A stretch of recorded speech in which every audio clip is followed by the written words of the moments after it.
Can you get out to them again?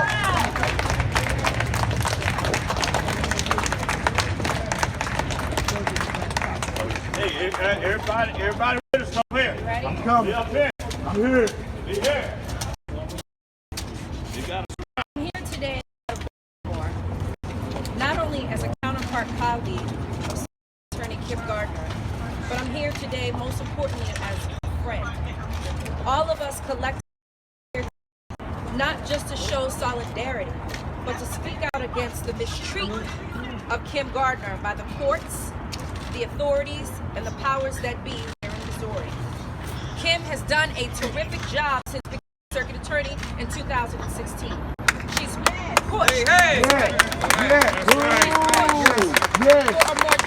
more justice-oriented office, started a conviction integrity unit, promoted public health approaches to justice, and reduced the incarcerated population while promoting public safety. She is a model reform-oriented prosecutor that has implemented policies to end mass incarceration, addressed racial disparities with the criminal justice system, and increased transparency and accountability by ensuring one standard of justice for all, regardless of one's race, sex, religion, and even occupation. Quite candidly, Kim, like the others that stand before you today, has challenged the status quo, and the keepers of the status quo don't like that, which is why she is being personally and professionally attacked. What we can all attest to is the fact that the keepers of the status quo that brought us mass incarceration, the overcriminalization of poor black and brown people, tough sentences, no redemption, and no second chances, won't give up their power quietly, which is why they've gone above and beyond and to extraordinary lengths in their attempts to conspire to destroy this black woman doing her job. Every prosecutor here has had similar experiences to Kim.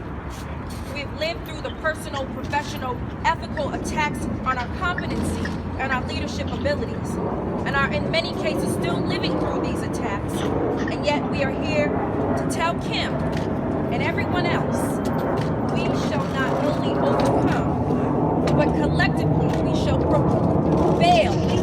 We shall prevail in reforming the criminal justice. All right.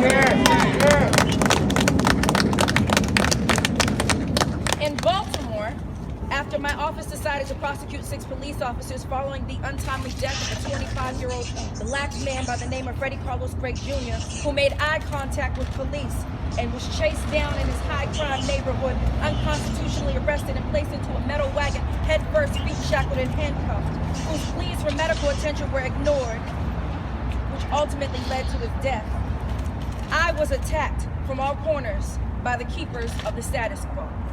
Despite death threats, invective hate mail, protests outside my house, despite publishing photos of my children and my home address online in the height of this concerted intimidation.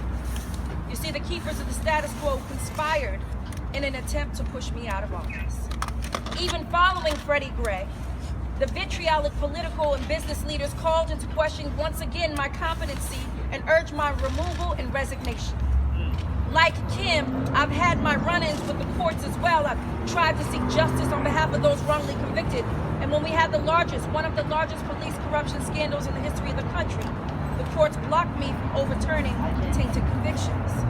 And when we declined to prosecute marijuana possession due to the discriminatory enforcement of these laws against poor black and brown people, the courts once again stopped me from vacating old convictions, even in those instances where the crime is no longer a crime.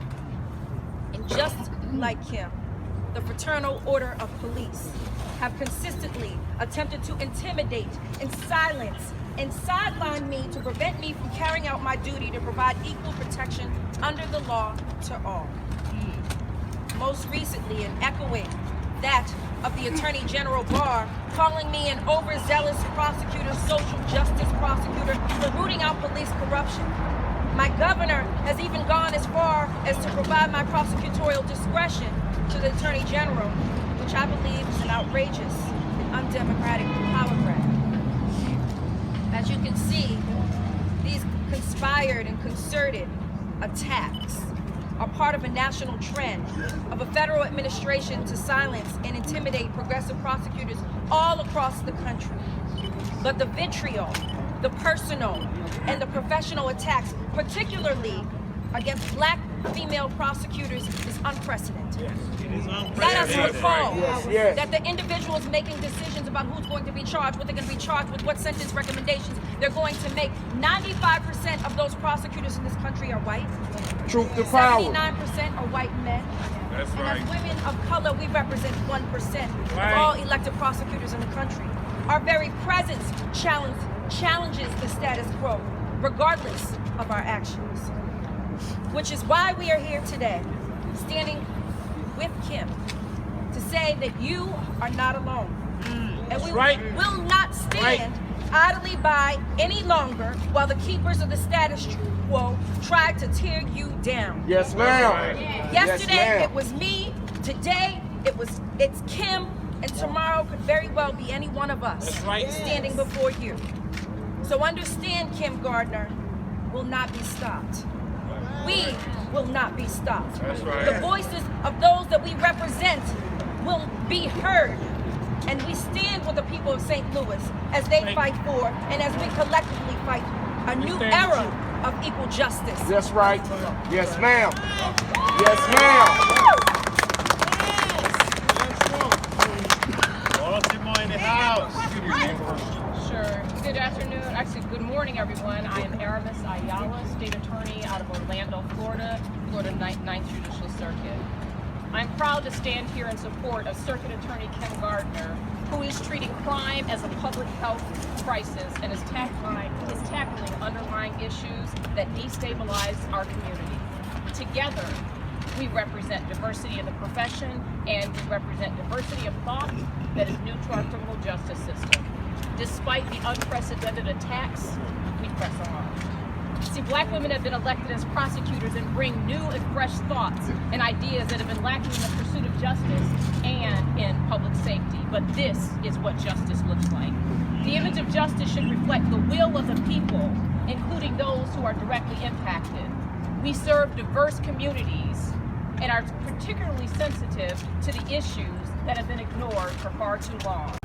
When you look at the demographics of our jails and prisons, they do not reflect the demographic of those with the power to place those people in jails and prisons across this country. Yes, ma'am. See, representation means the voice to speak truth. It means the influence and the ability to educate and provide insight. It also means power to make change when and where it matters. Change in our criminal justice system is needed now.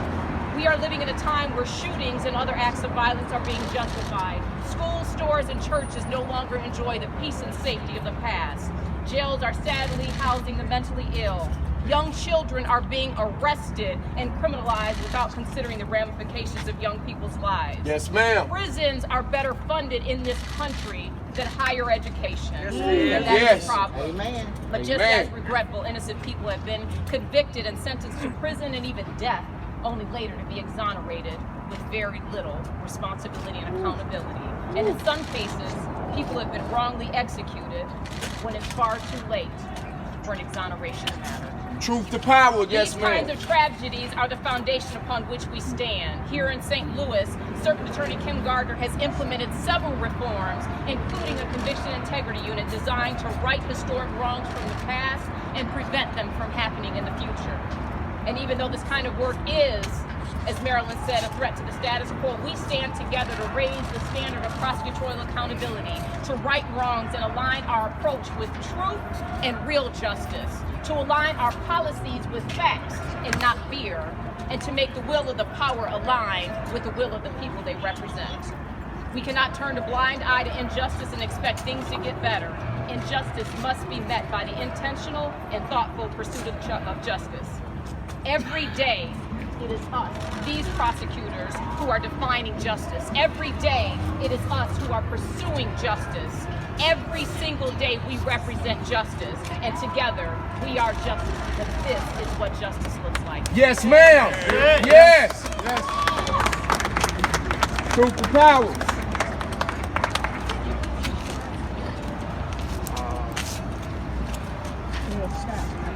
Good morning. My name is Rachel Rollins. I'm the District Attorney for Suffolk County, Massachusetts, which includes Boston. All right. I woke up at 4 o'clock this morning to come here and stand with my dear colleague, Circuit Attorney Kim Gardner. She's a leader who dares to challenge the status quo, who dares to demand more for the people she was elected to serve, who dares to try and build a system that is just for everyone, not just those with wealth, power, and privilege. I'm here today not as an empty gesture, but as a bold promise to work to change a system that was not designed by us or for us, but certainly with our communities in mind. I know that one person can make a difference and change the system, but I also know that we can do it faster when we do it together. So we all stand here arm in arm, ready to fight for change with the urgency that it requires and demands. But here's the funny thing. When people that look like me demand change, they call us radicals. When we exercise our legally sanctioned, and in Boston, almost 2 centuries-year-old prosecutorial discretion, they challenge it and lose, but they challenge it. Or they call us power hungry. When we point out that institutional racism and classism are alive and well in our criminal legal system, they call us angry, crazy, desperate, or frantic. That's what they say. A dog whistle that is all too familiar for us. We are not deterred. And let them keep talking because we aren't going anywhere. We're committed to our communities that voted for us, and we are resolute in our mission to demand the change we expect to see. Circuit Attorney Gardner and I have a lot in common. We both know that accountability does not always need to equal incarceration, that wealth should never dictate liberty. Yes, ma'am. That treatment should not be subordinate to punishment. That's why we're working to decriminalize poverty, mental health issues, and trauma, as well as substance use disorder. We understand that faith in our system is completely dependent on faith in the individuals who work in our system. Some of those actors are police, prosecutors, and judges, many of whom do not adequately reflect or represent the people they are sworn to protect and serve. They don't live in our communities, they don't speak our languages, they don't understand our rich, storied, vibrant cultures. Truth to power, yes, ma'am. Change happens when people demand it. Power is never given, you have to take it. And I want to remind people that police are not elected. And in Massachusetts, neither are judges. But guess who is? District attorneys, circuit attorneys. And the people who elected us, we are here to say to you collectively that we will continue to fight for you, for your dignity, for your humanity, and even in circumstances for your life. So today we demand in Boston and St. Louis, Philadelphia and San Francisco, Chicago and New York, every city, that we can do better, that we must do better. That's why we were all elected, why many of us ran. So please, let us do our job. Help us do it well. Embrace the discomfort. After all, change never happens when we're comfortable, and we should never accept a system that prefers finality over justice. Thank you. Yes, yes. Yes. Thank you. All right. My name is Adolphus Pruitt, President of St. Louis City NAACP. And let me first welcome these warriors. Yes, yes. Fight. Yes. Yes. City of St. Louis. Thank you. Thank you this, all. We must recognize the fact that behind us represents the tidal wave that is going across this country to ensure that equity in the criminal justice system happens and occurs on a daily basis. And we ought to thank you. We tremendously thank you for your time, for serving, and your sacrifice for you and your family. Thank you. Yes, thank you. It is, we must not forget how we got here. Oh, that's right. We must not forget how we got here. So let's be clear. A sitting governor tied up a woman, disrobed her, and took pictures of her naked in the basement of his house. Oh, yeah. Criminal. When it came time for that governor to be prosecuted for the crimes against that woman, the state attorney, the U.S. attorney, and no other prosecutory office in this region will take up the call and fight for the rights of this woman who had been violated by the sitting governor. They all said that Kim Gardner, it is in your backyard, it is your problem. And she took it on.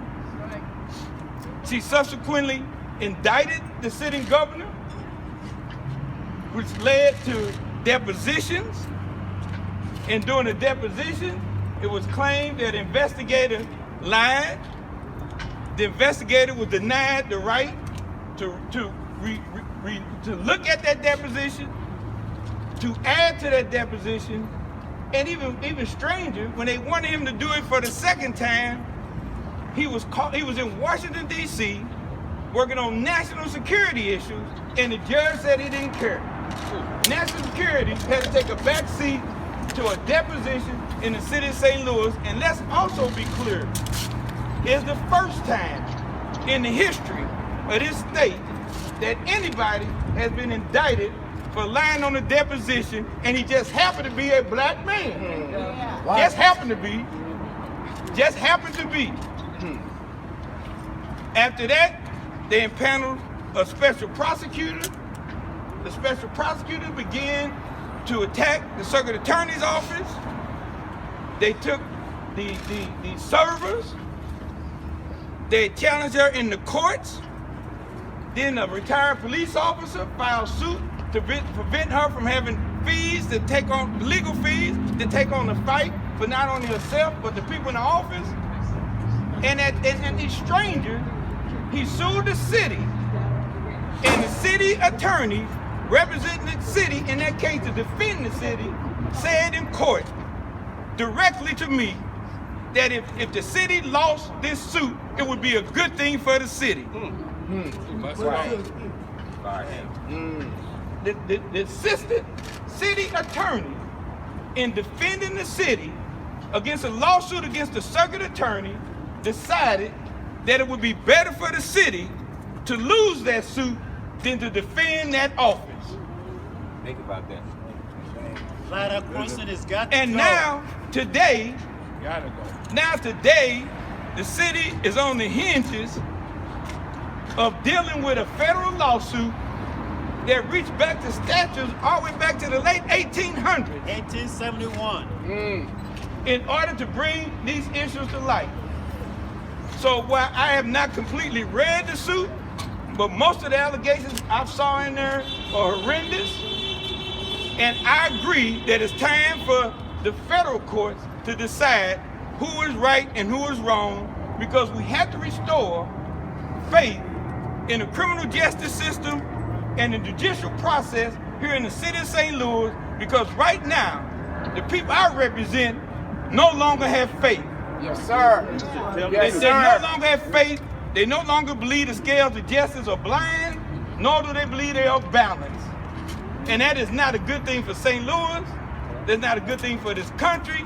And it's definitely not a good thing for anybody who's accused for a crime that has to face the judicial process in this building or this building. It is time for a change.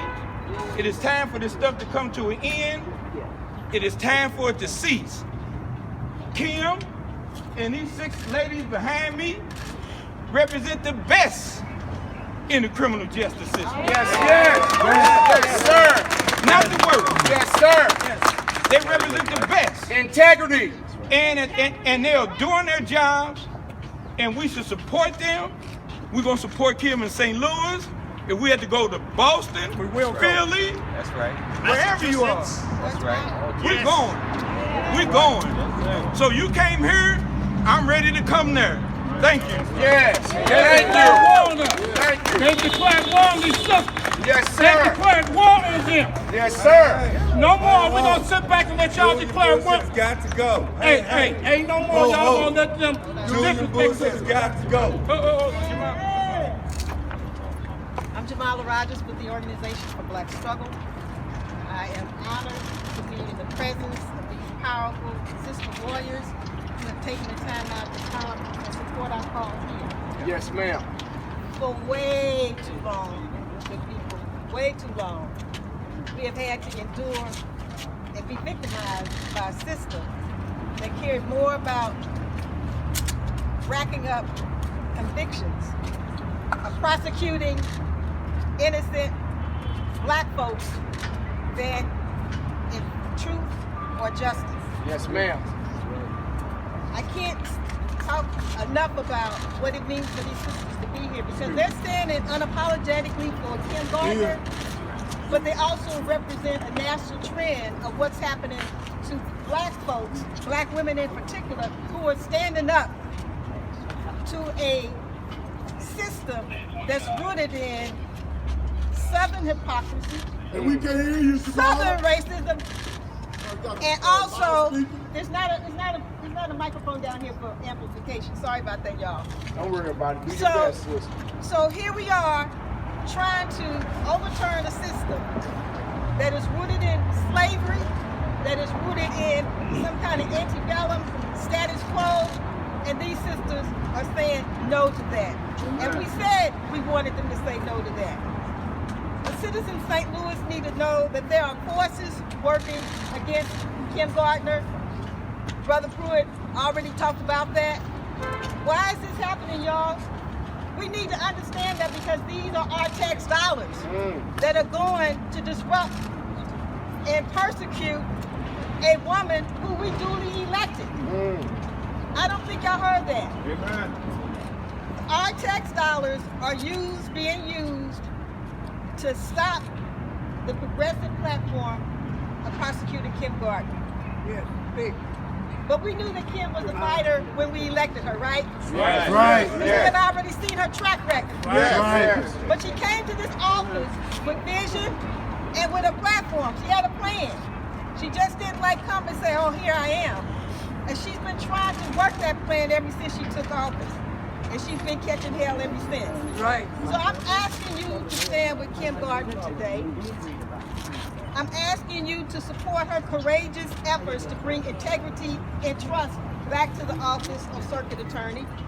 Today, I'm asking you to stand with Kim Gardner and let's send a resounding message, a unified message, to the powers to be in this city, most of them who've been identified in the civil suit, the court suit that she's done.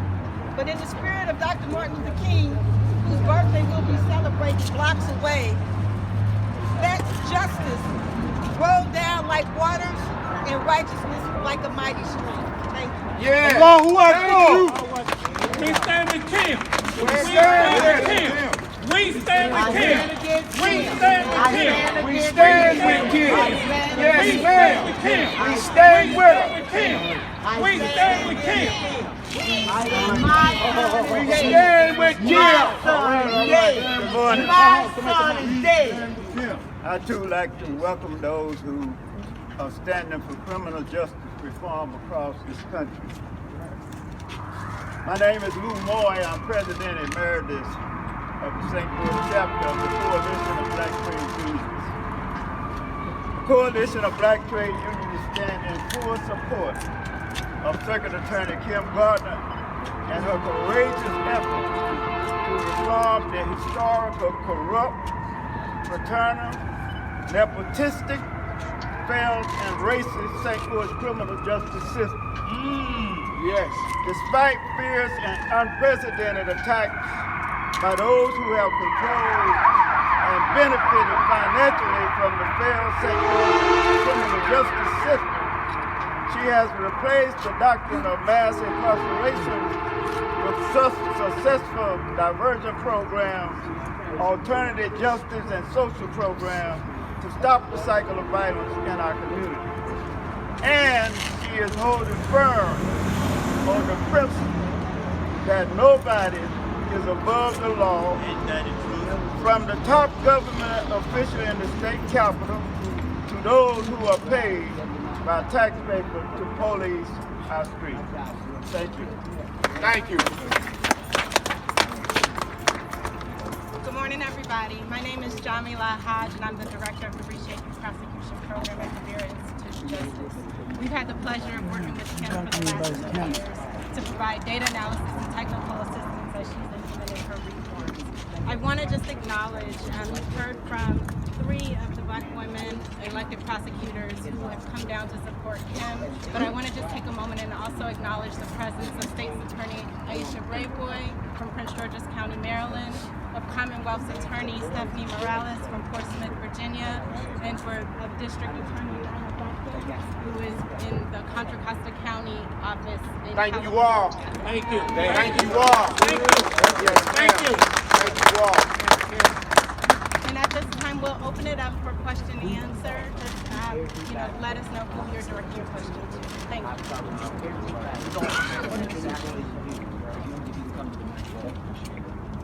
What exactly do you want to happen with this investigation that Prosecutor Carmody still has Kim Gardner tied up in right now? What is your goal with this? Because as of now, she's scheduled for a deposition for tomorrow. You know, I honestly don't care what she's scheduled for whatsoever. At the end of the day, it's time for that to come to an end, and it's time for this stuff with Tisby to come to an end. This issue of prosecuting folks for allegedly lying in depositions in which they didn't have an opportunity by law to review and add additional information, it makes no sense. It has cost the taxpayers way too much money, and it is tearing apart this city, and it's tearing apart the criminal justice system and the faith that people have in it. And it is not worth the cost that we're going through simply because a governor did not have the fortitude to admit what he did, and actually he shouldn't have done it in the first place. But we shouldn't be here because the governor decided to strip some women naked and tie her up in the basement. We shouldn't be here because of that. And let's be clear, that's why we're here. All right, Pete. That's why we're here. That's why we're here. Adolphus, what would you say to critics of Circuit Attorney Gardner? This is not about an attack on her record or the criminal justice reform movement, but it's about how William Tisby lied in a deposition. Allegedly lied. And she didn't do enough to stop it. You don't believe that he lied during a deposition? I think William Tisby has said, and his counsel has said repeatedly, that he did not lie, and I have no reason to believe otherwise. That's number one. And two, the fact that we're trying to hold Kim responsible for policing any individual in any deposition. She was not his attorney of record at the time. Can we just comment on the irony that you're asking that question, but Lamar Johnson is sitting in jail? Yes. Based on false testimony or lies that a system that wants finality over justice. You will question about Kim Gardner, but not a man who's sitting innocent in jail right now for 25 years. You held this man in captivity. Yes. Yes. No doubt the crew of prosecutors is very busy. The Vera Institute brings together. Can you talk a little bit about how this rally came together and who's funding the travel for these prosecutors? It's none of your business. I agree with that. Started a work in support of Black women elected prosecutors because in our work across the country, we saw the attack that we see Kim Gardner